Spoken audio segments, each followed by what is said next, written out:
अस्सलाम वालेकुम everyone. So in this video we are going to do progestin only pill. ठीक है, सही है।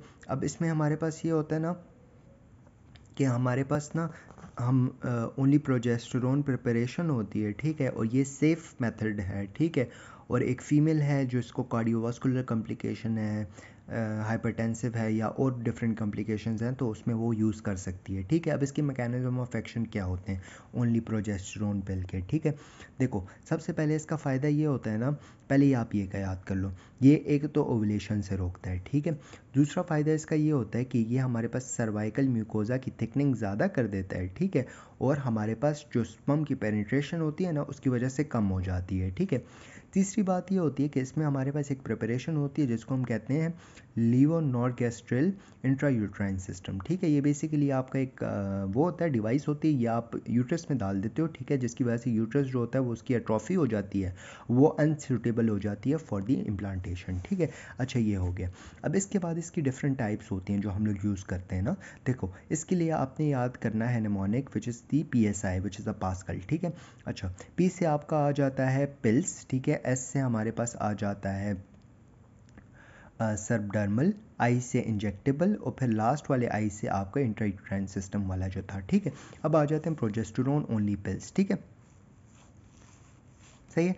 अब प्रोजेस्टेरोन ओनली पिल्स जो होती हैं ना, सही है, तो वो आइडियल होती हैं उन वुमेंस के लिए जिनको जो लोग आपके जो ओरल जो आपके डिफरेंट वो कंबाइंड मेथड्स थे ना वो यूज़ नहीं कर पा रहे थे, तो उनमें आप यूज़ कर सकते हो ना।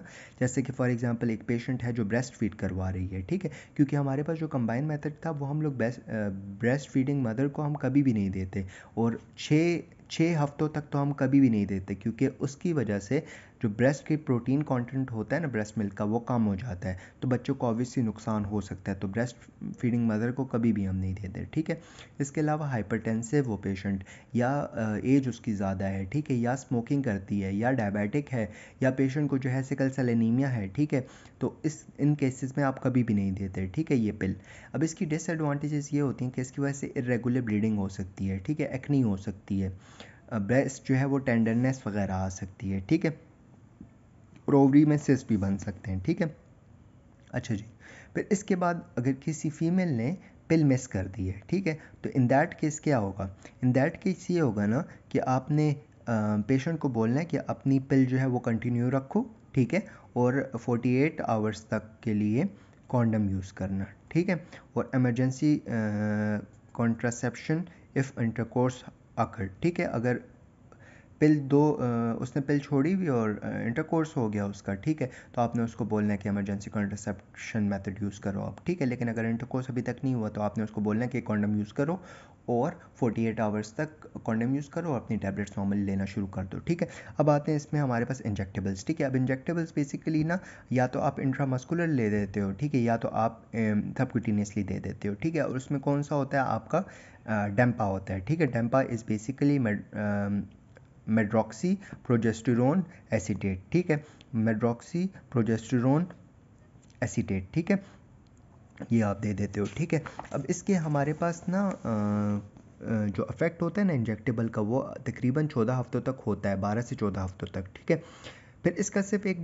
दो तीन डिसएडवांटेज ये है कि इसकी वजह से एक तो पेशेंट का वेट ज़्यादा हो जाता है इंजेक्टेबल्स की वजह से। ठीक है, और दूसरा ये इसकी बोन की डेंसिटी कम हो जाती है। ठीक है, लेकिन इतनी नहीं होती कि आप उसको ऑस्टियोपोरोटिक फ्रैक्चर का हो। ठीक है, अच्छा जी।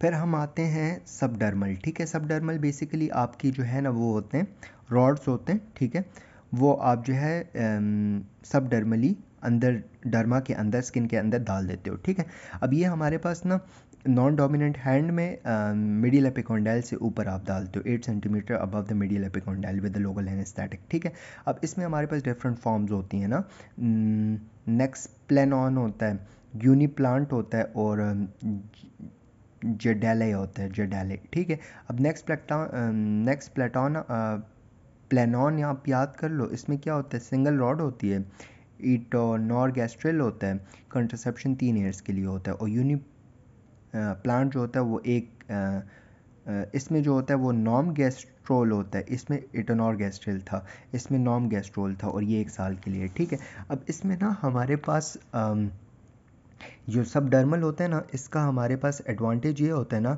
कि जब आप ये सबडर्मल आपका ये जो रॉड होता है ना, आप ये निकाल लेते हो डर्मा से ना, तो ये आपका कंट्रासेप्टिव मेथड जो है वो स्टॉप हो जाता है और फिर फीमेल फर्टिलाइज कर सकती है, ठीक है, जस्ट आफ्टर रिमूविंग इट, ठीक है। फिर इसके बाद जो होता है ना, इसमें ये नेक्स्ट प्लेनॉन जो होता है ना, इसमें बेरियम सल्फेट वगैरह भी होते हैं ना, तो अल्टीमेटली अगर अल्ट्रासाउंड करें या एक्सरे करें तो उसके ज़रिए ईजिली जो है वो नज़र आ जाता है, ठीक है। अच्छा जी, फिर इसके बाद ना हमारे पास आ जाते हैं प्रोजेस्टेरोन या लीवोनॉर्गेस्ट्रल इंट्रायूट्राइन सिस्टम ना, ठीक है, डिवाइसेस। तो इसमें आपने लीवोनॉर्गेस्ट्रल इंट्रायूट्राइन सिस्टम है, जिसमें आपकी एक तो मायरीना होती है और एक आपकी जेदास होती है, ठीक है। अब मायरीना जो होती है ये आपकी 5 साल के लिए अफेक्टिव होती है, और जो जेदास होती है वो 3 साल के लिए होती है, ठीक है। मायरीना में आपका 52 mg होता है, सही है, और जेदास में आपका 13.5 mg होता है, ठीक है। और ये आपका एवरी डे 20 माइक्रोग्राम आपका लीवोनॉर्गेस्ट्रिक रिलीज़ कर रहा होता है, ठीक है। अच्छा जी, फिर इसके एडवांटेजेस क्या होते हैं? ये जो आपका ये होता है ना, ये लीवोनॉर्गेस्ट्रिक यूट्राइन सिस्टम, ये आप डिस्मेनोरिया में, हैवी मेंस्ट्रुअल ब्लीडिंग में, प्रीमेनोपॉजल सिंड्रोम में, पीसीओएस में, एंडोमेट्रियोसिस में, एडिनोमायोसिस में, एंडोमेट्रियल हाइपरप्लेजिया, इन सब चीज़ों में यूज़ कर सकते हो, ठीक है। अब इसका ना, इसकी वजह से कुछ डिसअफेक्ट ये होता है ना, डिसएडवांटेज, कि परसिस्टेंट स्पॉटिंग हो सकती है, इरेगुलर ब्लीडिंग हो सकती है, ब्रेस्ट टेंडरनेस और एक्नी वगैरह हो सकती है, ठीक है। अब हमारे पास एक चीज़ होती है कि ये जो प्रोजेस्टेरोन होती है ना, या प्रोजेस्टेरोन होता है ना, ये आप कब वो है कंट्राइंडिकेटेड है, ठीक है। जैसे एक फ़ीमेल है, प्रेग्नेंट है, या उसको पहले कोई इन्फ्लेमेटरी डिजीज़ है, या उसको यूट्रस में कोई एनॉमली है, एक्टोपिक प्रेगनेंसी है, यूट्राइन ब्लीडिंग की एबनॉर्मेलिटी है, हाइपर सेंसिटिविटी है, तो वो कभी भी प्रोजेस्टेरोन ओनली प्रिपरेशन नहीं यूज़ करती, ठीक है। दैट्स इट, थैंक यू, जज़ाकल्लाह खैर।